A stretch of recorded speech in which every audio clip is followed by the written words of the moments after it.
سورة الفرقان آغاز آیت نمبر 20 اعوذ باللہ من الشیطان الرجیم بسم اللہ الرحمن الرحیم وما ارسلنا قبلك من المرسلین الا انهم لیأکلون الطعام ويمشون في الاسواق وجعلنا بعضكم لبعض فتنة اصبروا كان ربك بصيرا قال الذين لا يرجون لقاءنا لولا أنزل علينا الملائكة أو نرى ربنا لقد استكبروا في أنفسهم وأتوا عتوا كبيرا يوم يرون الملائكة لا بشرى يومئذ للمجرمين ويقولون حجرا محجورا أعوذ بالله پناہ میں آتا ہوں اللہ کی شیطان الرجیم نہایت مرتوب شیطان سے اللہ کے نام کے ساتھ الرحمن جو بے حد مہربان ہے رحیم نہایت رحم والا ہے۔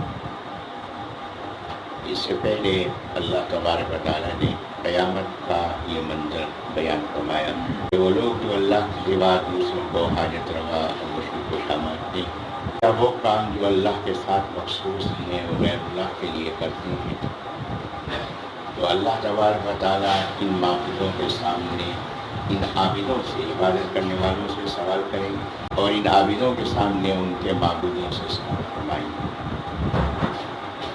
تو ان کے معبودوں سے اللہ یہ سوال فرمائیں گے کہ کیا تم نے میرے ان بندوں کو گمراہ کیا تھا یا یہ بھٹک گئے تھے؟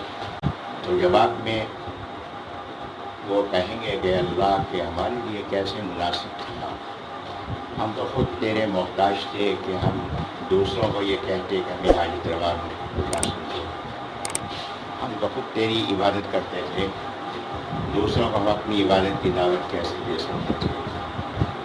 تو اللہ تبارک و تعالیٰ یہ سوال فرمائیں گے اس لیے تاکہ قابل ہیں ان کے پچھتاوے میں اضافہ ہو اور ان کی ذلت و رسوائی نمایاں ہو، اس لیے کہ یہ اللہ کے نیک بندے اللہ کے حضور یہ درخواست بھی کریں گے کہ اے اللہ کہ ان کو ایک عذاب تو شرک کا دے اور دوسرا عذاب ہمیں بدنام کرنے کا بھی۔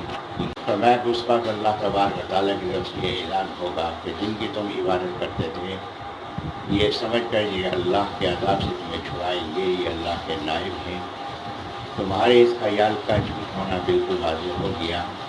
اب تم نہ تو اپنے عذاب کو ڈال سکتے ہو، نہ کوئی تمہاری مدد کر سکتا ہے، نہ تم کسی کی مدد کر سکتے ہو۔ ہمارا ضابطہ یہ ہے کہ جس نے بھی ظلم کیا، شرک کیا یا کفر کیا، اس کو ہم بڑے عذاب میں مبتلا کریں گے۔ اس کے بعد پھر اللہ تبارک و تعالیٰ نے یہاں ایک سوال کا فرمایا کہ ان لوگوں کا ایک اعتراض یہ ہے کہ نبی پاک صلی اللہ علیہ وسلم بشر ہیں اور بشر نبی نہیں ہو سکتا۔ نبی علیہ السلام کی بشریت کی دلیل یہ ہے کہ وہ کھانا کھاتے ہیں اور بازاروں میں چلتے ہیں۔ اللہ تبارک و تعالیٰ نے قرآن مجید میں انسان کا اور خالق کا جو فرق بیان فرمایا ہے کہ حضرت عیسیٰ علیہ نبی علیہ السلام کو دو لوگ معبود مانتے ہیں اور ان کی والدہ کو معبود مانتے ہیں، میں کانا یا قرآن طعام کہ یہ دونوں ماں بیٹا کھانا کھاتے تھے، کانا یا قرآن طعام یہ دونوں ماں بیٹا کھانا کھاتے تھے، اور جو کھانا کھانے والا محتاج ہوگا حاجت روا نہیں ہو سکتا۔ ایک کھانے میں انسان کتنی چیزوں کا محتاج ہے؟ سب سے پہلی چیز کھانے کے لیے گندم کی کاشت کے لیے زمین کا محتاج، بیج کا محتاج، بیج زمین میں ڈالنے والے کا محتاج، اس کیڑے کا محتاج جو بیج کی اضافی طرف کو کھا جائے اور پیداوار والی طرف کو چھوڑ دے، اس کیڑے کا محتاج، پانی کا محتاج، پھر فصل کے پکنے کے لیے سورج کی حدت کا محتاج، اس میں رس پیدا کرنے کے لیے چاند کی روشنی کا محتاج، آب و ہوا کا محتاج، جب فصل تیار ہو گئی اس کے کاٹنے والے کا محتاج، دانہ اور بھوسا علیحدہ کرنے والے کا محتاج، بلکہ آج کے دور کے اندر تو مشینوں کا محتاج، دانہ علیحدہ ہوا اس دانے کو پیسنے والے کا محتاج، اس چکی کا محتاج جو اس دانے کو پیس کے آٹا بنائے، پھر آٹا گوندنے والے کا محتاج، پھر آگ کا محتاج کہ جس پہ یہ روٹی تیار ہوگی، روٹی پکانے والے کا محتاج، اور روٹی سامنے رکھنے والے کا محتاج، انگلیوں کا محتاج، ہاتھ کا محتاج جس سے لقمہ توڑے گا، اس کے بعد منہ کا محتاج جس میں لقمہ رکھے گا، دانتوں کا محتاج جس سے اس لقمے کو چبائے گا، حلق کا محتاج جس سے لقمے کو نیچے اتارے گا، پھر آنتوں کا محتاج اور اندر نظام کیلوس اور نظام کیموس کا محتاج، اور پھر اس کے بعد جو فضلہ بنا ہے اس فضلے کے نکاس کے راستے کا محتاج، اور میں جو اتنا محتاج ہے وہ کانا یا قرآن کرام، یہ تو دونوں کھانا کھاتے تھے اور اس قدر محتاجیاں ہیں تو یہ معبود پر حاجت روا کیسے ہو سکتی ہے؟ یہاں ان منکرین حدیث نے اور قادیانی نے ایک اعتراض پیدا کیا ہے۔ کانا یا قرآن کرام کہ حضرت عیسیٰ علیہ السلام اور ان کی والدہ یہ دونوں کھانا کھاتے تھے، مریم رضی اللہ عنہا تو دنیا سے چلی گئی، تو یہاں عیسیٰ علیہ السلام کے بارے میں بھی اللہ نے فرمایا کہ وہ کھانا کھاتے تھے، کھانا کھاتے ہیں نہیں فرمایا، تو اس کے معنی ہے کہ حضرت عیسیٰ علیہ السلام کی بھی وفات ہو گئی ہے۔ حضرت عیسیٰ علیہ السلام کی وفات کے بارے میں جو پرانی دلائل پیش کیے ہیں مخالفین نے، ان میں ایک دلیل یہ بھی ہے کہ کانا یا قرآن کرام کہ اللہ نے فرمایا کہ عیسیٰ علیہ السلام کی والدہ کھانا کھاتے تھے، تو اس طرح کی والدہ کا جیسے انتقال ہو گیا اسی طرح عیسیٰ علیہ السلام کا بھی انتقال ہو گیا۔ وہ کھانا کھاتے تھے، اللہ نے یہی فرمایا کہ کھانا کھاتے ہیں۔ اگر یہ بات کہی گیا کہ عیسیٰ علیہ السلام کھانا کھاتے تھے تو یہ ان کی وفات کی دلیل نہیں۔ کیوں؟ وفات کی دلیل اس لیے نہیں کہ کھانے کی ضرورت اس زمین کی فضا کے اندر ہے۔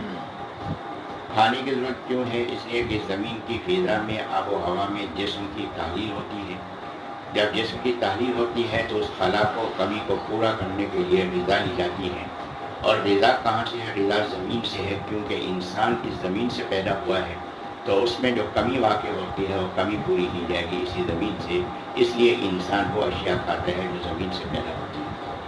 حضرت عیسیٰ علیہ السلام اس زمین کی فضا میں موجود نہیں، آسمان میں موجود ہیں، اور آسمان میں زمینی اثرات نہیں، جب زمینی اثرات نہیں تو یہ جسم کا تحریر ہونا نہیں، جب جسم کا تحریر ہونا نہیں تو غذا کی ضرورت نہیں، وہاں کی غذا ذکر ہے۔ تو حضرت عیسیٰ علیہ السلام فرشتوں کی صحبت میں ذکر کی غذا کا وہاں استعمال کروا رہے ہیں، اس لیے یہاں زمین کی غذا کی ضرورت زمین کے ماحول کے اندر ہے، زمین کے ماحول سے بعد، اس لیے حضرت عیسیٰ علیہ السلام کے کھانا کھانے کا ماضی کے حوالے سے ماضی استمراری سے ذکر فرمایا گیا ہے، حال سے اس کا ذکر نہیں فرمایا گیا۔ ایک بات تو یہ قابل غور ہے۔ دوسری بات یہ قابل غور ہے کہ اللہ تبارک و تعالیٰ اس بات پر قادر ہے کہ اس زمین میں بھی کسی کو رکھ کر اس کو کھانے پینے سے بے نیاز کر دے۔